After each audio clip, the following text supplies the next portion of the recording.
Do you have what it takes to be a legal translator? Coming up.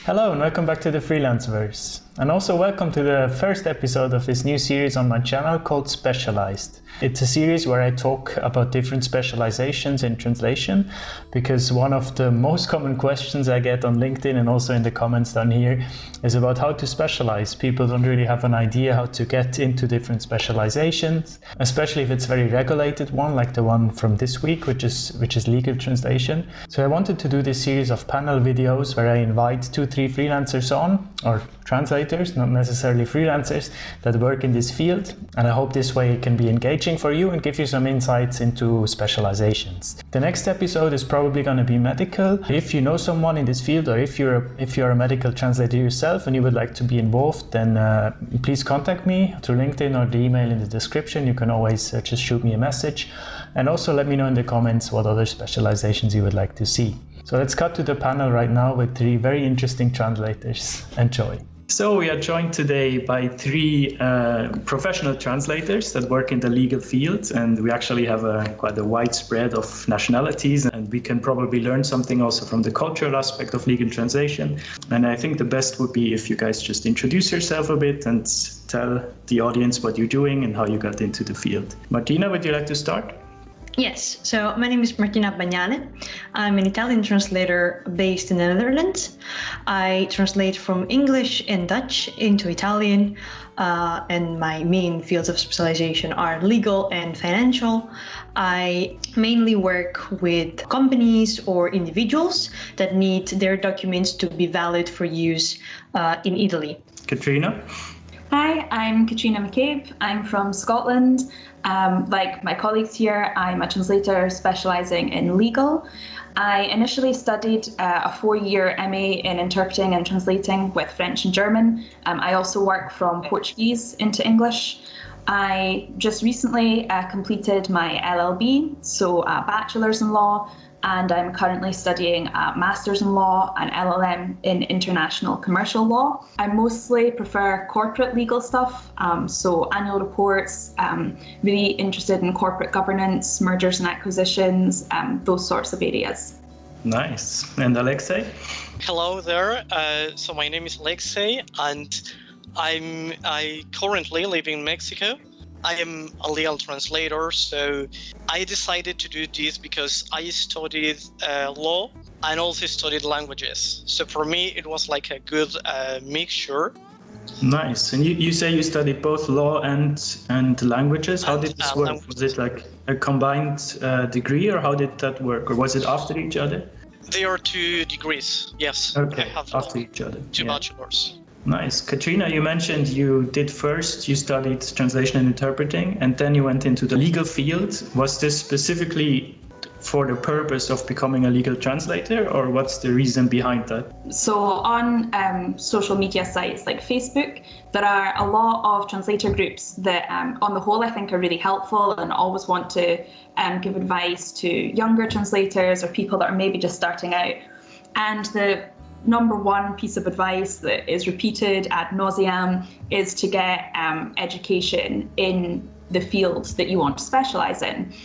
And I think if I hadn't studied translation, first of all, if I hadn't discovered that I loved foreign languages, I probably would have studied law in the first place. But it is actually still quite general because you cover so many areas of law in a bachelor's. So that's why I decided to specialize further in obviously international law for me as a translator is going to be very important. And like I said, I preferred the commercial side as well. And now actually, as I've kind of started studying more, I have started wondering about becoming a solicitor myself. So that's what I'm doing at the moment. It'll be another few years at least as a translator first. Yeah, amazing. That brings me kind of to one of the big topics of this talk, which is kind of the requirements it takes to become a legal translator. Right now, you both say you studied law. What about you, Martina? What Like, what is your university background? Did you mention it before? I have 2 bachelor in translations, one in Italy and another one in Belgium. Okay. But it's just pure translation. Right after that, I got a job as project manager in an agency, and that is where I actually learned everything. Well, not everything I know, but most of what I know about legal translation, because I was working in the legal department. So I was handling legal translation every single day with one another guy. And I could just ask all the questions I wanted. So I got a lot of first-hand knowledge. And then I realized that I kind of liked doing it. So I decided to get a bit more, actually study law. So I've, in the course of the past 2 years, I've enrolled in a couple of specialized courses for legal translators, both in Italy and here in the Netherlands. So I'm currently doing a course for court interpreting, which has 4 modules of law, Dutch law, so that is great also for translators. And at the same time, I'm also doing another course for Italian legal translation. So all what I have not done at university is just being picked up at night now. Yeah. Okay. But so you would all say that any kind of legal further education is needed to get into the field, right? I don't think necessarily to get into the field, maybe at first. I worked with legal documents for years before I had any formal legal education, but I certainly notice a difference. It just makes research so much easier when you understand the concepts. You don't need to really think about the language side of it as much. You're just kind of comparing concepts from one jurisdiction to another. And I think as well, it gives you so much more confidence in your work. You're able to step further away from the original because you're very confident that you understand the concepts behind it. Yeah, I would say that you don't need per se a degree, but you definitely need the knowledge. So you can just follow the courses without, taking the exams, if the exams are the difficult part, but you really need to learn those informations. Okay. For example, here in Mexico, it is quite difficult to do so because, as far as I know, in all the country, only 2 universities have a translation program. So there are some organizations that they offer some diplomas, but at university programs, only 2 in all the country. That is kind of a difference in cultures. I noticed that also for North American translators, oftentimes they don't have a college degree, right? It's a kind of a different mentality than here in Europe. Here in Europe, it's kind of mandatory for a lot of agencies and a lot of clients to have one. I wanted to ask you, do you think there is like a special mindset or a special personality that one should have to be successful in the legal translation field? Is there like a stereotype of a person? I think being able to apply legal reasoning is pretty important. The thing that always trips people up, first of all, is just kind of not being able to think in that legal mindset. So where you take the law, you apply the law to a problem, and then you get your result. And it's often completely different from what you would expect when you're first starting. And I think that also carries over into translation quite a lot, because sometimes you'll have a term in a document and you kind of look at it and you think, I don't actually think this is right. I think that they haven't really used the correct terminology. And then instead you can use this way of legal thinking and you can look, well, what are the facts? What are the circumstances here? What are we really talking about? And then you can use that to come up with your translation. And I think if you don't have training in that sort of thinking, it can be quite difficult. Yeah, I agree. I think you need an eye for detail. I'm not going to say most documents, but some documents are written quite poorly because they can be just, boilerplate, and they just, they change a sentence and another one, and they don't realize that then the document doesn't make sense anymore. After you build up some knowledge, you can kind of understand what they were trying to say, and you do not get stuck to, I have to translate every single word because this is a legal document and it's very important that everything is there. So indeed, like Catriona says, you kind of have to understand the ideas behind it. There is a reason why every single company, in this file has to be named separately, because that has consequences on, who can actually go to court. Absolutely, yeah. The attention to detail, I can imagine, is probably more important than kind of with like marketing texts, for example, because there I guess transcreation is not really a thing in the legal field, I would imagine. So I'm always curious, like, so when it comes to liability in legal translation, is this something you have to pay more attention to than with more general texts, because it can actually have legal implications? So if you miss this company name and it's not in the contract, right, that screws up the whole process behind it. So how do you deal with this? Do you guys have insurance for that? When it comes to legal translation, you have to be more meticulous, I think, with all of that, because yes, you can get into troubles. As for the insurance, as far as I know, we don't have like an insurance. In Europe anyway, a lot of people have liability insurance. I don't think it's any different really for legal translation. Most translations will have a clause that says this is for example, English translation, only the original German is binding or something. Like this is for informational purposes only. You also, I think it would be quite difficult to try to blame shortcomings on a translator. Obviously, it depends on the jurisdiction, but you've got to consider things like actual knowledge and implied knowledge. But generally, it's quite difficult to kind of pin that on an intermediary, like, an estate agent or a translator or an accountant. Let's look a bit at the common text types that you guys work with. Martina, can you tell us a bit? Like, of course, the common, like what I imagine is contracts, right? But I assume it's not the only thing. What would be like an everyday, like a common type that you get every day to work with? I must say my specialization this year has been wills and testaments. I don't really know why, but I've received many of them. Okay. Actually, if you think about that, that is a great example of you wouldn't really think about this being very common, but the world is so interconnected. And people lead their lives in so many different places. And wherever they live, they just leave their mark, and their mark is also a legal one. So wherever you stay, you're going to create a document. And when you think of legal documents, you also have to think about all sorts of official documents. So birth certificates, death certificates, prenups, for example, or diplomas. These are all things that also fall under like legal translation, and I do a lot of those. But then I think that Catriona, she just works with companies more, because she said that she's more into corporate law, right? Yeah, I do occasionally do some personal documents.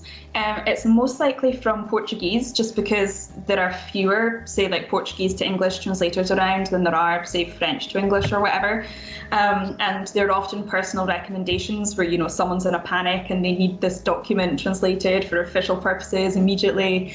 But no, mainly I work, like Adrian was saying, contracts, do a lot of agreements, a lot of contracts.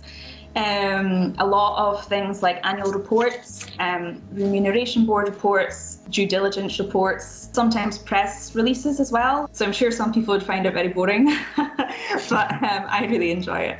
I also focus more on all the private documents, for example, diplomas. Okay, and for these diplomas and certificates, you have to be a certified translator, right? Yes, actually, would be a sworn translator. Yeah. So yes, you have to have special permission. Yes. So you have like a official seal, which is provided by the government. And would you say that's important or even essential for all legal translators, or? Yes, it's very important that you have one. And this kind of system of certification doesn't exist in the UK. Oh, really? Yeah.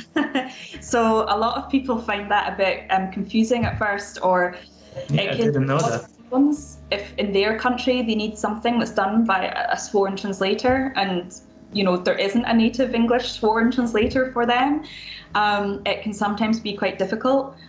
I was also thinking another field of legal translation is criminal law, which is extremely different from civil law. And I've been studying it in my court interpreting class. But, well, first of all, it's very different from the sort of documents I normally translate, it also requires, yet again, another mindset. There's also a big part of social sciences, I think, because it's not just about the crime that has been committed, but everything that the person has gone through. Things as well, like legal disputes can sometimes be really funny and entertaining, because lawyers writing to each other just, become very, very sarcastic and very cheeky. Really? And so you're reading it and you're like, if it's correspondence between lawyers in particular, but even official documents that are, the official dispute or court records or whatever. So sometimes it can be surprisingly entertaining. They use a lot of bad words, and Really? it's kind of interesting. Okay, nice. The cringiest thing I've ever seen in a lawyer letter was, "Don't hesitate to contact me next time you get arrested." Sent to a client. That's a good one. Okay, I wanted to ask you about clients, because I assume that most of my viewers are aspiring or starting translators. So you ask yourself how to find clients, right? So I wanted to ask, what is like the typical client of a legal translator? Do you have agency clients, direct clients, law firms, courts? Alexei, you want to start? Well, in my case, law firms. As I had studied law, so it was relatively easy because I already knew a lot of lawyers. Okay. So you would just contact them and you told them, "I'm now a legal translator. If you need help." Yes, but that process could be very difficult, because normally lawyers, they are like, I am not very interested in that because I already speak English, so I don't need a translator, and I think I am able to do it. Catriona, you said you mostly work with corporates, so mostly direct clients? No, it's more of a mixture, really. I mean, I think most people, when they're starting out, start with agencies. And, agencies can be a mixed bag. There are some poor, there are also some that are very good. So I've started more working with agencies that specialise more in law. Also with some law firms, they tend to go in kind of spurts a bit. So say if they're working on a case where there's one of the parties is from Germany or something, so they might, over quite a concentrated amount of time, have a certain amount of documents that they need translated quite quickly. And then also some private individuals, and that just seems to be word of mouth. I think a lot of it, actually, especially with direct clients, is word of mouth. So, you do a good job with one firm and then they recommend you to someone else, or, it just kind of works more like that. That's why it's a bit hard to get started, but once you're in it, like the ball starts rolling and it gets easier, yeah. And how would you initially find the agencies that specialize in legal? Is it just Googling them and do your own due diligence, or how do you? So there's the website, for example, Payment Practices, that's quite good for looking up whether a company is reliable. Speaking to other people in my network and kind of getting their opinion as well. Looking at their website, so if they say that they specialize in law, okay, well, does their website make it look like they specialize in law, that they know what they're talking about?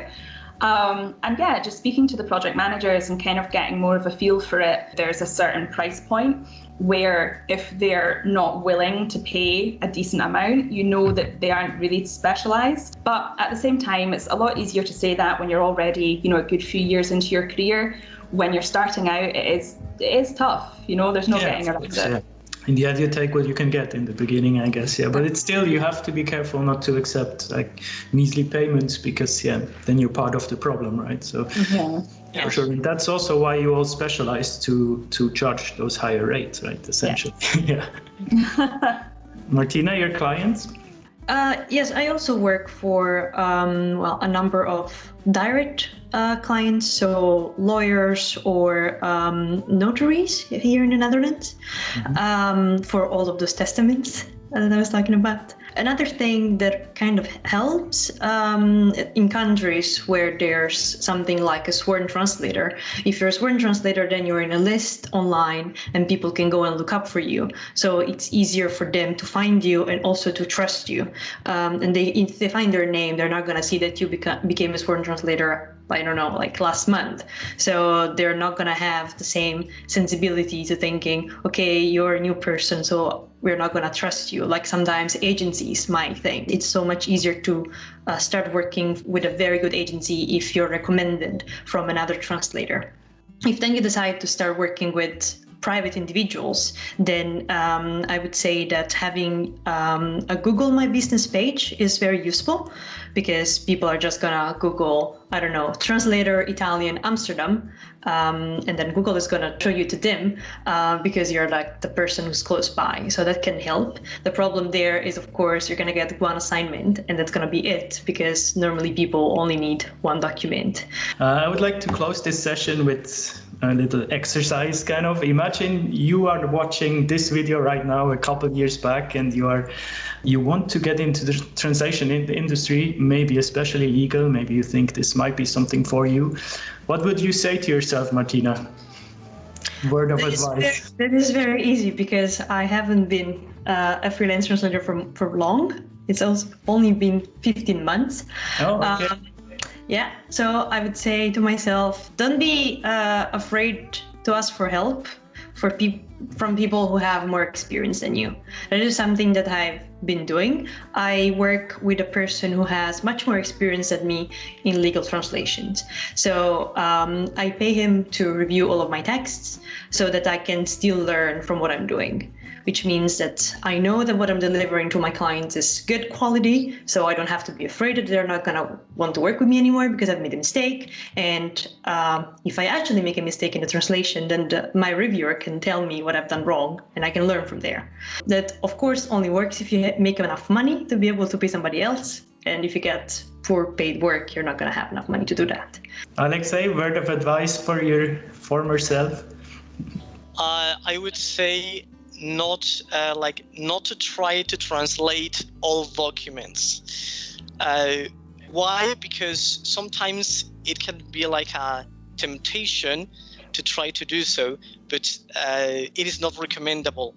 I remember once I tried to translate a document, and it was related to Spanish law. So apparently I was like, okay, the legal systems in Mexico and in Spain, they are quite similar. So I was like, okay, yes. But at the end, not really. You have some peculiarities. So it was a bit difficult to do so. I would think about that twice. For sure, yeah. Learning to say no when you're not really qualified is super important. It can be tough in the beginning because you want to just work, you want to do whatever you can, but the backlash can be quite damaging. So yeah, definitely think twice if you are actually qualified for it. And Catriona, would you like to close the session with your advice? Sure. I would say probably if you are going to go into a specialization, to start your education in that field sooner rather than later. I finished my first degree at 22 and I didn't start studying law until I was 28. I had a 6-year gap and I really wish I'd maybe started younger. I wish, I'd gone, maybe had a few years of working and then gone to study law at 25. Because I think the older you get, it just gets harder. Very good last words. Thank you so much, everyone.